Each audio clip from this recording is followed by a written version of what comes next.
Welcome to Valuistics Part 4, entitled Statistics. I'm David Braun. Let's review what we learned in Part 1, 2, and 3. In Part 1 we discussed that we are trying to identify proven statistical methods and techniques to add to our valuation methodology. In Part 2 we identified some of the criteria that AVT uses to decide if a specific statistical method or technique should be used by appraisers at this time. In Part 3 we discussed what a database is and what a spreadsheet does. We also discussed some of the things real estate professionals can do to begin learning more about these tools. Statistics pertains to the collection, analysis, interpretation, or explanation and presentation of data. This is a very general but appropriate definition for statistics. Now wait a minute. We just said that in statistics they collect data, they analyze it, interpret it, and then they present it.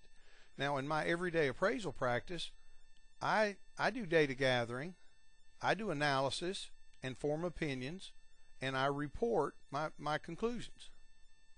So there's a huge similarity between the basic outline of statistics and what we do in appraising. There are some other additional overlaps. For example, an appraiser would say the adjustment amount, and the statistician would call that a coefficient. An appraiser would talk about market efficiency, and the statistician would talk about randomness. Appraisers will talk about comparable selection, and statisticians call that sampling. Appraisers do paired sales analysis, and statisticians typically do their very similar analysis with regression analysis. Appraisers call an error for the difference between what something is and what we predict, and in statistics they call it a residual. So there's a tremendous amount of overlap already in what appraisers do is comparison to what statisticians do. Statistics is a huge field of study. Many different industries use specific statistical techniques that have been tweaked for that specific industry. We looked earlier at this slide in an earlier presentation that many industries have used statistical methodology and techniques to help them in what they do. And you can see some of these.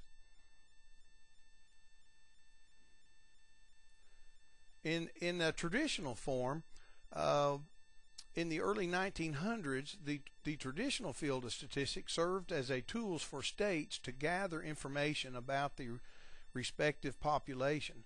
The intent was to have this data so the governments could make long-term plans based on the needs of the population.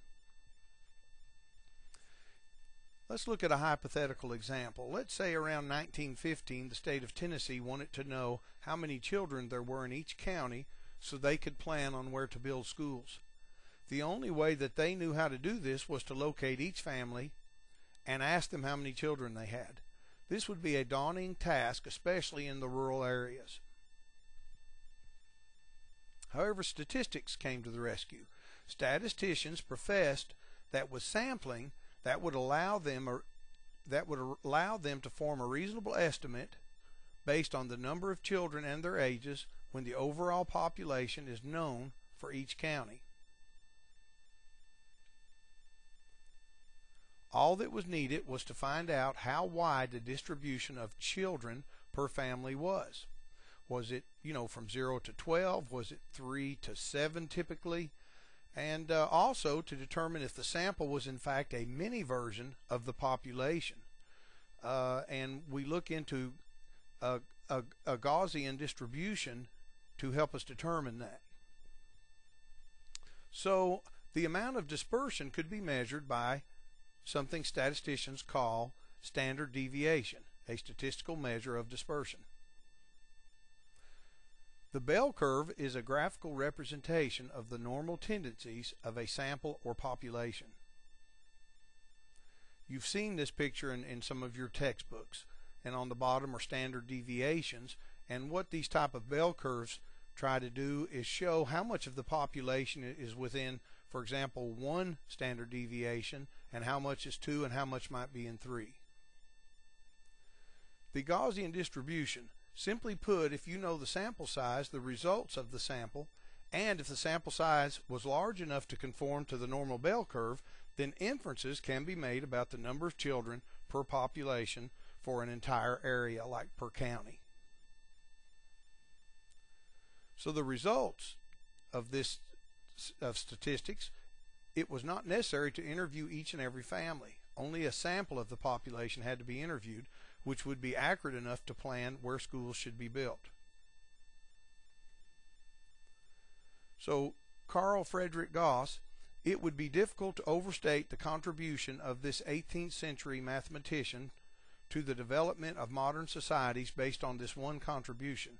But wait, he did even more for evaluators in his contribution to the development of an analysis technique called regression. So to learn more, take the Appraisal Institute seminar, Real Estate Finance, Statistics, and Valuation Modeling. Thanks.